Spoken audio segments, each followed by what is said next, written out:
ప్రకాశం జిల్లా Podili RTC బస్టాండ్లోని reservation counter వద్ద ఒక మహిళా ప్రయాణికురాలు సీటు రిజర్వేషన్ కోసం వచ్చింది. పక్కనే ఉన్న బిస్కెట్స్ షాప్ ప్లాట్ఫామ్ పై చిప్స్, వాటర్ బాటిల్స్ అడ్డంగా పెట్టి ఉండటంతో రిజర్వేషన్ కోసం వచ్చిన మహిళ బ్యాగ్ తగిలి చిప్స్ ప్యాకెట్స్ కింద పడటంతో షాప్ లో ఉన్న నిర్వాహకుడు మహిళ పట్ల దురుసుగా ప్రవర్తించాడు.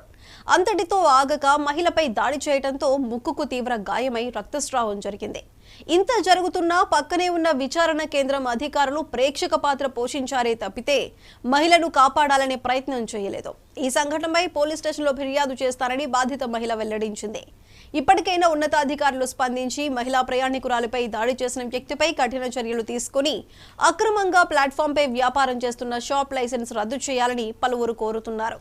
కాగా నిత్యం వివాదాలు, దాడులకు నిలయంగా ఆర్టీసీ బస్టాండ్ మారిందని, దీనిపై ఆర్టీసీ ఉన్నతాధికారులు దృష్టి సారించాలని చెబుతున్నారు.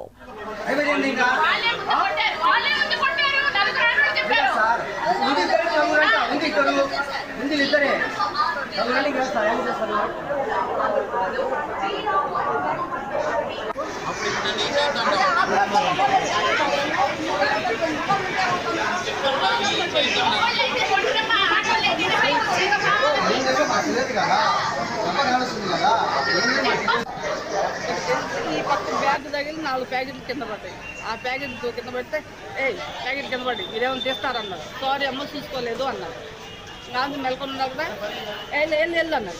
వెళ్ళు అంటావు, ఏం టిఫిన్ నువ్వు కొనేసావా, మేము టికెట్ చేసుకొని వచ్చామని ఈ మాట అంటున్నాను.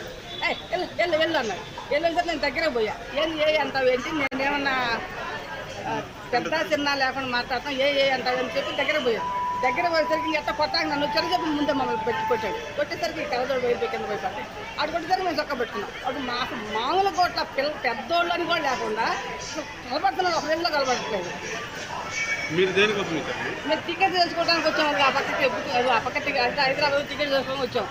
ఆ కడమదాలు ఆ ప్యాకెట్లో ఆ బ్యాగ్ 2 ప్యాకెట్ కింద పడ్డాయి. అదే పోలీసు అదే వెళ్దాం అనుకుంటున్నాం.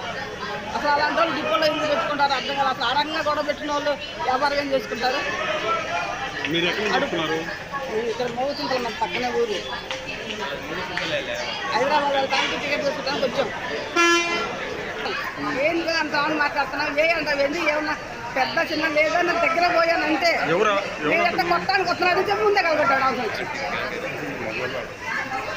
వాడు కొట్టుకి కలదొడ కింద పడగా ఎంత పాటు ఎంత దెబ్బతైందో చూడు. అది గోరు అట్లే కూర్చుంది.